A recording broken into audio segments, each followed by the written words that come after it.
Corona फिर बेकाबू है, कोरोना फिर खतरनाक है, कोरोना फिर जानलेवा है, कोरोना फिर कातिल है।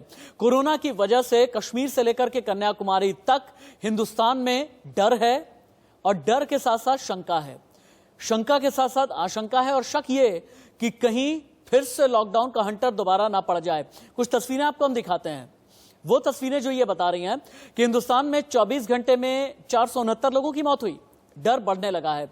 महाराष्ट्र में हालात बेकाबू हैं, दिल्ली में स्कूल बंद हैं, एमपी के 4 शहर पूरी तरह से लॉक हैं, यूपी में मिड अप्रैल तक सारे स्कूल बंद कर दिए गए हैं।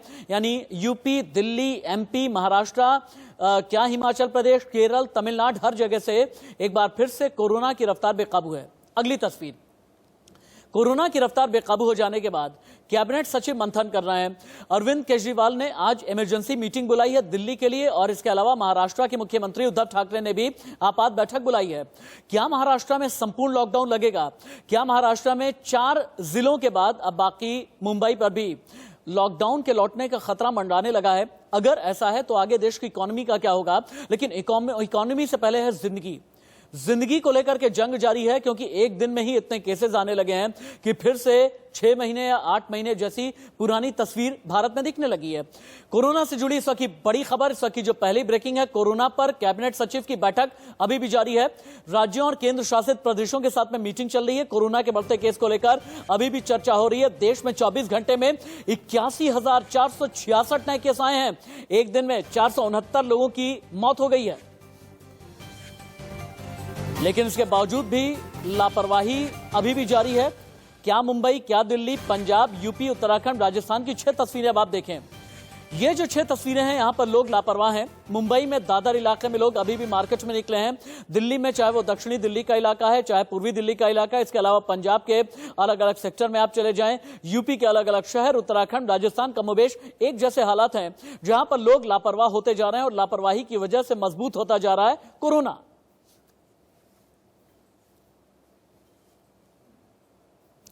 इस बीच कोरोना पर आज महाराष्ट्र सरकार की बड़ी बैठक है। शाम 4:30 बजे उद्धव ठाकरे समीक्षा बैठक करने वाले हैं। वर्षा बंगले पर ऑफिसर्स के साथ हाई लेवल मीटिंग होने वाली है। आज महाराष्ट्र में लॉकडाउन का भी ऐलान हो सकता है, ऐसी बातें भी कही जा रही हैं। अब एक बार हम आपको अपने मेडिको रिसर्च टीम की जो रिसर्च है, जो आंकड़े हैं, डेटा इंटेलिजेंस सेंटर में लेकर के जाते हैं, जहां पर आप देख पाएंगे 6 दिन में 2 लाख नए केस कैसे आए हैं। 27 मार्च 24 घंटे में 36,902 केस, 28 मार्च 40,414 केस, 29 मार्च नए केस 31,643, 30 मार्च 27,918 केस 24 घंटे के अंदर, 31 मार्च लगभग 40,000 केस और 1 अप्रैल 43,143 केस हैं। यानी 6 दिन में 2 लाख नए केस महाराष्ट्र में आए हैं। और अगर 6 दिन में 2 लाख नए केस आए हैं तो मुंबई में एक बार फिर से कोरोना ने तोड़ दिए हैं सारे रिकॉर्ड। ये अभी की बड़ी खबर है।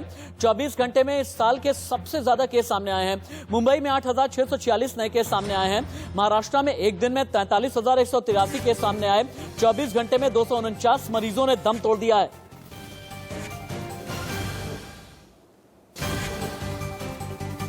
आपको एक बार फिर से डेटा इंटेलिजेंस सेंटर लेकर के चलते हैं, जहां पर मुंबई की नई बंदिशें क्या है दिखा देते हैं आपको।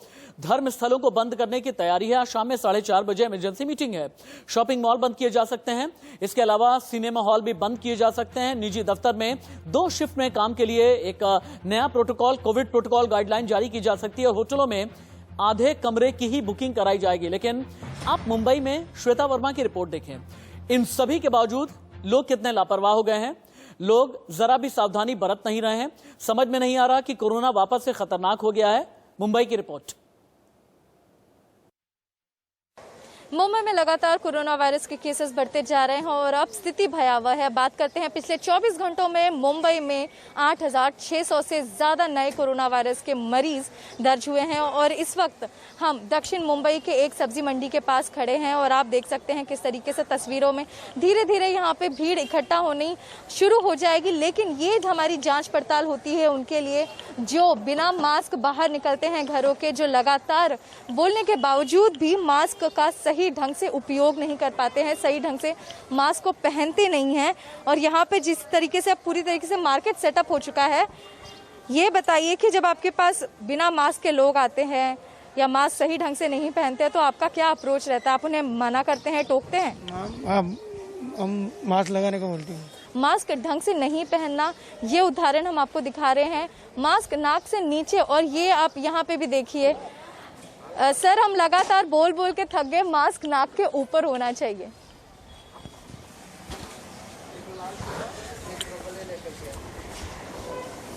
देखिए, इस तरीके से आप देखिए, आपका मास्क नीचे रहा ना तो आपको भी खतरा और आपके आसपास वालों को भी खतरा है कि नहीं? खैर, अभी तो इन्हें कैमरे पे हम हैं और हम सीधा इनसे बात करने जुट गए तो ये समझ गए, लेकिन अक्सर हम यही देखते हैं और हमारे दर्शक भी यही देखते हैं, क्या पता उनको भी ऐसे लोग नज़र आ जाते हों जो मास्क सही ढंग से नहीं पहन रहे हैं। और आगे चलते जाएंगे और हम देखेंगे किस तरीके से अब भीड़ लगातार बढ़ती हुई आपको नज़र आएगी। और जैसे ही ये मार्केट पूरी तरीके से खुल जाएगा, यहाँ पर चप्पे चप्पे पे भीड़ तो नज़र आती है, लेकिन यहाँ पे साथ में कोरोना का खतरा भी मंडराता है। बात करते हैं कोरोना किस तरीके से भयावह रूप में मुंबई में पैर पसार रहा है, उसमें सबसे ज़्यादा आवश्यक ये है कि लोग सही ढंग से मास्क पहने और सोशल डिस्टेंसिंग रखें। कैमरा पर्सन विष्णु के साथ श्वेता वर्मा, इंडिया न्यूज़, मुंबई। एक बार फिर से आपको India news data intelligence centre लेकर के चलते हैं, जहां पर मेडिको रिसर्च टीम ने आपके लिए कुछ रिसर्च निकाली है दिल्ली और महाराष्ट्र को लेकर के। शहर शहर कितना कहर है आप देखें कि दिल्ली में 45 दिन में 30 गुना मामले बढ़े हैं। 45 दिन यानी हमने 2 कैपिंग की है। कैपिंग है 16 फरवरी की और कैपिंग है 2 अप्रैल की।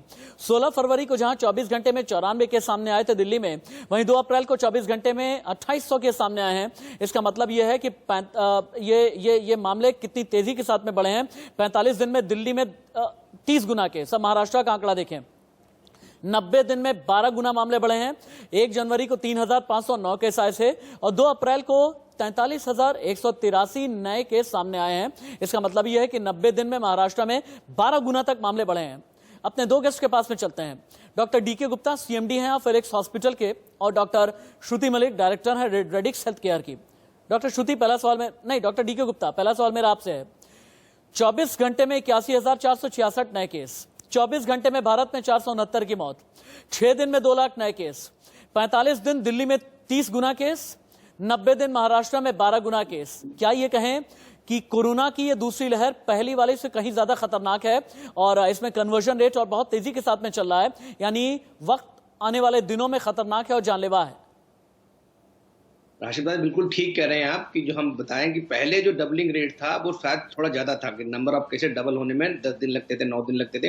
अब डबलिंग रेट कम हो गया, तो इट मींस इसका ट्रांसमिशन रेट हाई है, इसका इन्फेक्शन रेट हाई है। और दूसरी बात हमें पता भी लग गया है, जैसे 10 हमने राज्यों में डबल स्ट्रेन म्यूटेंट मिला है, कहीं कहीं यूनाइटेड किंगडम जो इंग्लैंड वाला म्यूटेंट है वो मिला है। उन सबका हम पहले भी कई सारे स्टडी में देख चुके हैं कि उन सबकी 60 से 70% उन सारे नए स्ट्रेन का ट्रांसमिशन रेट हाई है। तो कहीं ना कहीं ज्यादा लोगों को चपेट में लाएगा, और ज्यादा लोगों को चपेट में लाएगा तो ज्यादा इन्फेक्शन होंगे और ज्यादा कॉम्प्लिकेशन होंगे, चांसेस ऑफ डेथ से या मॉर्बिडिटी या हमारा एडमिशन रेट जो हॉस्पिटल में वो बढ़ जाएंगे। तो इसलिए ये कोरोना का जो नया रूप है वो अच्छा नहीं है। ये आप कहना मुश्किल है कितना ज्यादा खतरनाक है, बट जो स्प्रेड दिख रहा है, जो सर्ज दिख रही है, जो नंबर ऑफ केसेस सडनली बढ़ रहे हैं पिछले 15-20 दिन में, इतना नंबर हम लोग दोबारा अगस्त के महीने में पहुंच गए हैं, लगभग 6 महीने 8 महीने पहले पहुंच गए हैं। उस हालत में कहीं ना कहीं अगले 1-1.5 महीने बहुत खतरनाक होने वाले हैं और ये केसेस बढ़ेंगे। और अगर हमने प्रिकॉशन नहीं रखी या हमने वैक्सीनेशन रेट बहुत तेज नहीं बढ़ाया तो दिक्कतें आ सकती है। तो इसलिए हम सबको इस समय चाहिए कि कोविड एप्रोप्रिएट बिहेवियर है, सबसे इंपॉर्टेंट वही है, वैक्सीनेशन से भी ज्यादा इंपॉर्टेंट वही है कि वैक्सीन लगने के बाद तुरंत इम्यूनिटी नहीं आती है। हम सबको पता है कि 2 डोज लगवानी पड़ती है, उसके बाद 15 दिन वेट करना पड़ता है। तो इस समय सरकार को, नागरिकों को, आपको, हम सबको मिलके सबको सचेत करना चाहिए कि हम लोग कोविड एप्रोप्रिएट बिहेवियर है, चाहे वो फिजिकल डिस्टेंसिंग हो, चाहे वो हैंड हाइजीन हो, चाहे मास्क लगाना हो, रेस्पिरेटरी हाइजीन, इन सब का पालन करें जब तक कि हर्ड इम्यूनिटी, जब तक कि वैक्सीन। ये तो बात हो गई कोविड एप्रोप्रिएट बिहेवियर की, लेकिन आगे मैं बात अलग अलग वर्ग को लेकर के करूंगा, यानी पुरुषों को लेकर के, महिलाओं को लेकर के, बच्चों को लेकर के, बुजुर्गों को लेकर और युवाओं को लेकर के। लेकिन राज्यों में लगातार केस कितनी तेजी में बढ़ रहा है। डॉक्टर श्रुति के पास में चलें उससे पहले एक बार फिर से डेटा इंटेलिजेंस सेंटर आपको लेकर के चलते हैं, क्योंकि राज्यों में लगातार बढ़ते केस हिंदुस्तान में इस तरह का इशारा कर रहा है कि अलग अलग राज्य लॉकडाउन की तरफ बढ़ तो नहीं रहे। महाराष्ट्र 24 घंटे में 43,183 केस, राजस्थान 1350, दिल्ली में 2790, गुजरात में 24 घंटे में 2410 केस, केरल में 2798 और बिहार में 488 केस। यानी ये वो राज्य हैं जहां पर कोरोना का खतरा बढ़ता जा रहा है। लेकिन खतरे वाले 8 राज्य की हमने एक अलग से रिसर्च निकाली है। अब आप ये देखें, महाराष्ट्र, छत्तीसगढ़, कर्नाटक, केरल, तमिलनाडु, गुजरात, पंजाब, दिल्ली, ये खतरे वाले राज्य हैं। लेकिन अब देश से बाहर निकल करके टॉप 5 कोरोना प्रभावित देश भी देख लेते हैं। 24 घंटे के जो आंकड़े हैं, ब्राजील के क्या कहते हैं? नए केस लगभग 90,000, मौत 3,500 से ज्यादा। भारत में नए केस आने की संख्या फिर से 82,000 के पास पहुंच गई है। मौत का आंकड़ा 500 की तरफ बढ़ता चला जा रहा है। अमेरिका में 24 घंटे में नए केस आ रहे हैं 76,786 और मौत का आंकड़ा है 952। फ्रांस में नए केस 50,659, मौत 314 24 घंटे में। रशिया में नए केस 9,169 और मौत है 384 की। डॉक्टर श्रुति, पिछले साल हमने एक ही बात देखी और सुनी कि कोरोना की चेन तोड़नी है या फिर हर्ड इम्यूनिटी क्रिएट करना है, तभी जाकर के कोरोना को देश से खत्म किया जा सकता है। लेकिन कोरोना की दूसरी लहर में ये चेन तोड़ने के लिए क्या करना चाहिए? सवाल नंबर 1, पहली लहर ने अगर 50 से 60 साल की उम्र वालों को ज्यादा प्रभावित किया था, तो इस लहर में वो कौन सा आयु वर्ग है, यानी कौन सा एज ग्रुप है जिन्हें ज्यादा अटेंटिव और अलर्ट रहने की जरूरत है?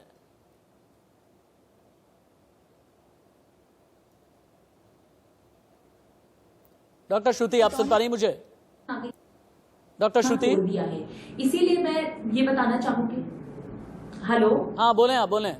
हाँ जी,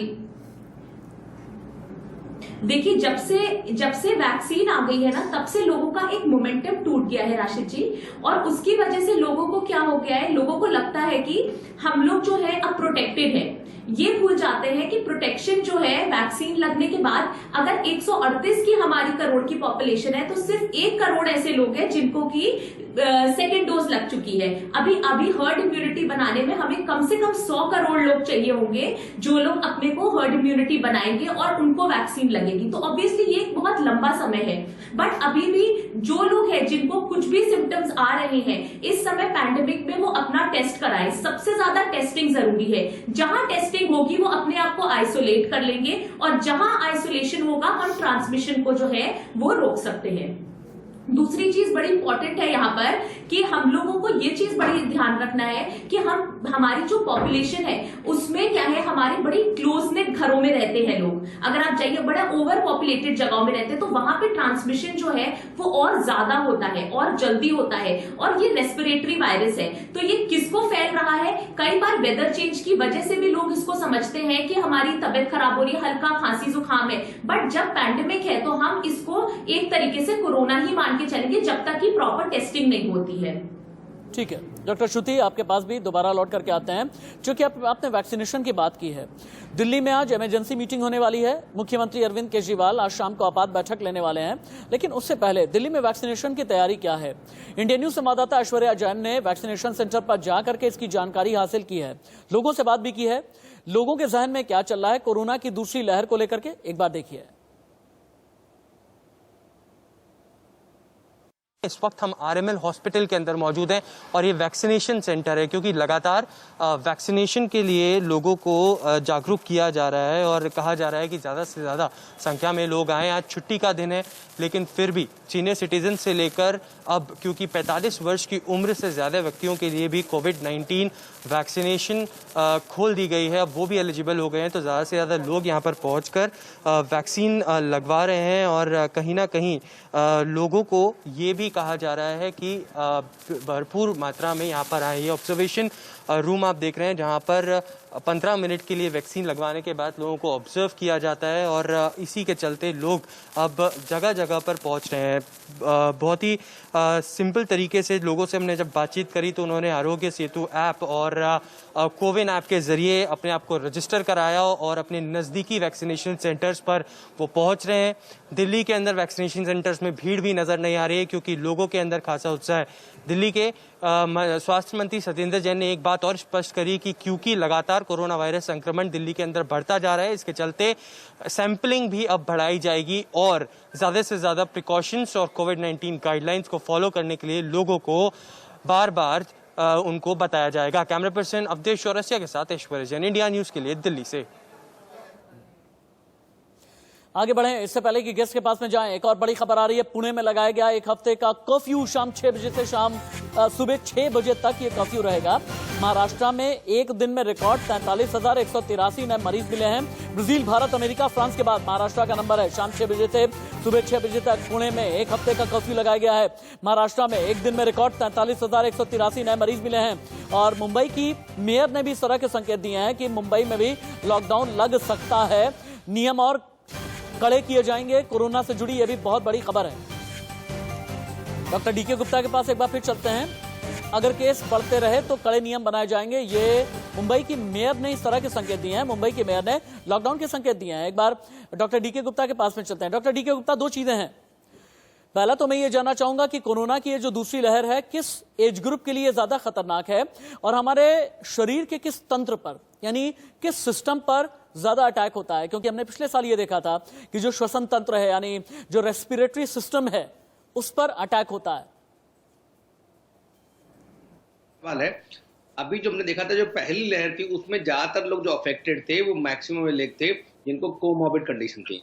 इन्फेक्शन सब में हो सकता है, सारे लोग हाई वल्नरेबल हैं, सारे एज ग्रुप के हैं। इन्फेक्शन किसी को ऐसा नहीं कि जो बच जाएगा का कांटेक्ट में आएगा, बट किसके लोगों में कॉम्प्लिकेशन ज्यादा होते हैं वो इंपॉर्टेंट है। कॉम्प्लिकेशन होता है जो लोग हैं जिन्होंने हाइपरटेंशन है, ब्लड प्रेशर है, डायबिटीज है, हार्ट प्रॉब्लम्स है, किडनी प्रॉब्लम्स है, डायलिसिस पेशेंट है, कैंसर पेशेंट है, HIV इन्फेक्टेड पेशेंट है, या इम्यूनो कम्प्रोमाइज पेशेंट है जिनकी इम्यूनिटी बहुत कम है, तो ये लोग हाई रिस्क पे रहते हैं। अभी भी ये लोग हाई रिस्क पे हैं अगर इन लोगों को इन्फेक्शन होता है।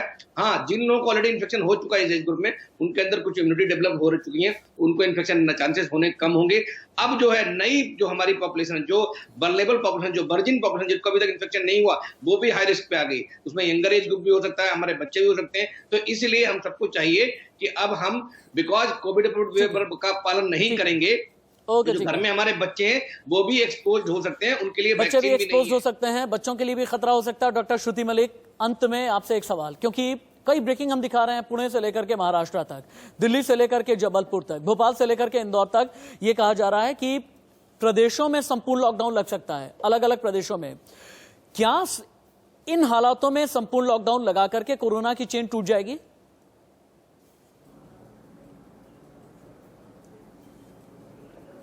देखिए, लॉकडाउन ही सिर्फ एक इसका जो है वो एक सोल्यूशन नहीं है।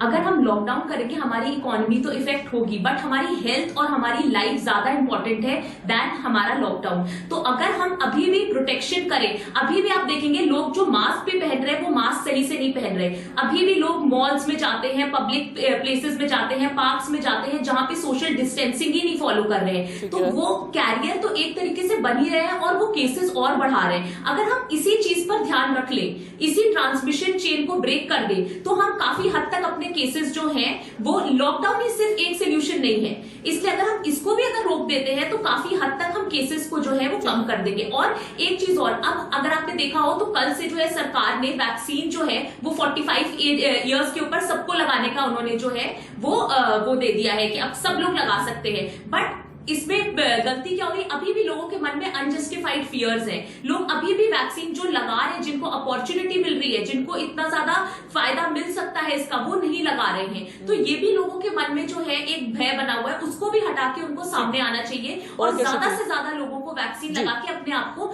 डॉक्टर श्रुति, डॉक्टर डीके गुप्ता, बहुत बहुत धन्यवाद आपका इंडिया न्यूज को अपना बेशकीमती समय देने के लिए और इतनी जरूरी जानकारी देने के लिए। याद रखिएगा कि इमरजेंसी मीटिंग तो होने वाली है और हालात ये बन गए हैं कि कई जगह, कई शहरों में या कई प्रदेशों में लॉकडाउन लग भी जाए, लेकिन ये हमारी और आपकी लापरवाही का नतीजा है। मास्क लगाएं, सामाजिक दूरी का पालन करें और बड़ी बात यह है कि वैक्सीनेशन को लेकर के कोई भी एप्रीहेंशन न रखें, किसी भी तरह का रिजर्वेशन न रखें, किसी भी तरह का डर न रखें। वैक्सीनेशन आपके लिए, आपकी जिंदगी बचाने के लिए और आपकी जिंदगी बेहतर करने के लिए, सुरक्षित रखने के लिए किया